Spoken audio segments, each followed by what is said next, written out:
नीरू फटाफट नाश्ते का काम निपटा कर ऑफिस के लिए तैयार हो रही थी कि दरवाजे की घंटी बजी। नीरू ने फटाक से भागकर दरवाजा खोला।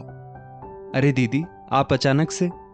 दरवाजे पर खड़ी अपनी ननद को बिना किसी खबर के अचानक से आया देख नीरू थोड़ी हैरान थी। क्यों भाभी, क्या अब अपने घर में आने के लिए भी मुझे पूछना या बताना पड़ेगा? थोड़ा अकड़ते हुए प्राची बोली।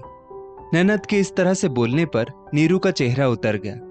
फिर भी उसने मुस्कुराने की कोशिश करते हुए कहा, नहीं नहीं दीदी, आप आइए ना।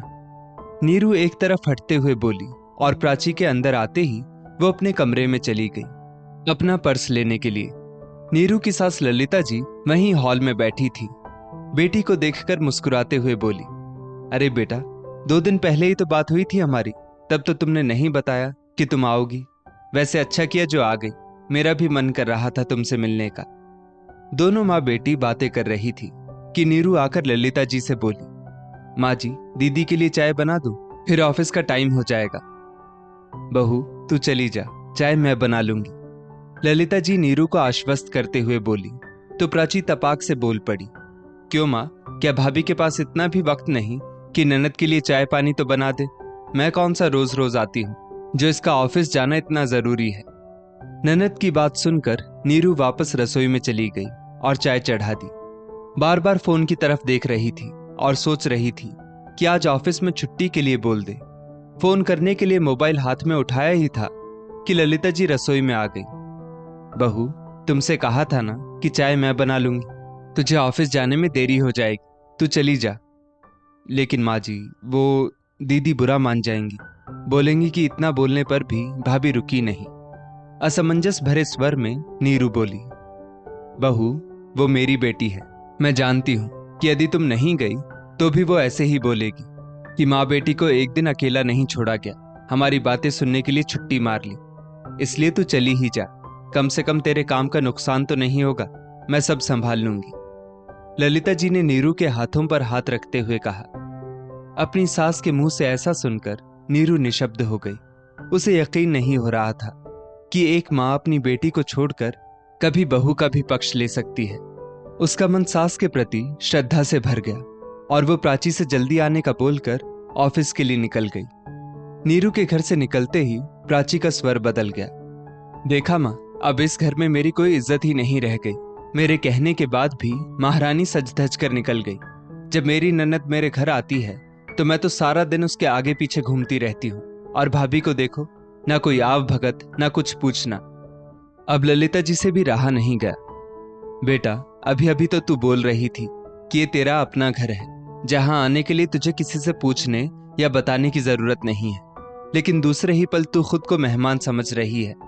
बेटा, तेरी भाभी नौकरी करती है, इसलिए तुझसे पूछ रही थी कि आपने आने की कोई खबर नहीं दी।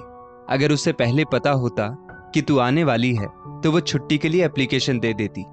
वैसे तू सच सच बता, क्या वाकई तुझे नीरू का जाना बुरा लगा है, या फिर तू सिर्फ उसके प्रति अपनी भड़ास निकाल रही है? क्या कभी तू अपनी भाभी के पास बैठकर उससे सुख दुख बतलाती है? वो बस काम करती रहती है और तू मेरे पास बैठी रहती है। वो 2 घड़ी पास बैठ भी जाए तो तू बोलना बंद कर देती है। किसके सामने क्या बात करना, कहीं घर की बात बाहर ना चली जाए।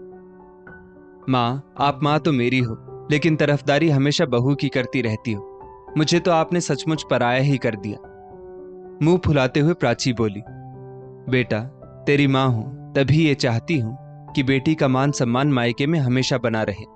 खुद को सिर्फ ननद के ओहदे पर बैठा कर रखोगी तो कभी भाई भाभी के दिल में जगह नहीं बना पाओगी। बेटा, अब समय काफी बदल गया है। जहां बेटा बेटी को समान माना जाने लगा है, तो बेटी और बहू को भी समान दर्जा देना पड़ता है। फिर तुम ही बताओ कि ननद भाभी का रिश्ता इस बदलाव से अछूता कैसे रहेगा। हो सके तो ननद से पहले खुद को एक सहेली के रूप में स्वीकार करके देखो, फिर देखना तुम्हें अपनी भाभी की ये छोटी छोटी बातें चुभनी बंद हो जाएंगी। तुम दोनों एक दूसरे की भावनाओं को समझ पाओगी और ये रिश्ता ज्यादा मजबूत बन जाएगा। माँ की बात सुनकर प्राची को महसूस हो रहा था कि वो बेवजह ही छोटी छोटी बातों को तूल दे रही थी। नीरू तो बस अपना काम ही कर रही थी, फिर उसमें चिढ़ने वाली कौन सी बात थी।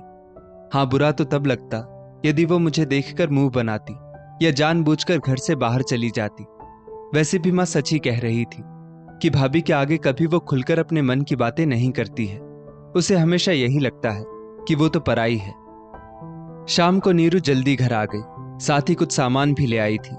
आते ही वो रसोई में जाकर खाने की तैयारी करने लगी तो प्राची बोली, भाभी खाना हम मिलकर बना लेंगे, आओ कुछ देर हमारे पास भी बैठ जाओ। मुझे आपसे वो केक बनाने की रेसिपी सीखनी है।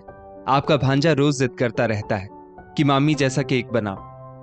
नीरू ये सुनकर खुशी खुशी बोली, अच्छा दीदी, क्यों नहीं, एक काम करती हूँ, मैं आज आपके सामने ही केक बना देती हूँ। आप देख भी लेना और चिंटू के लिए केक ले भी जाना।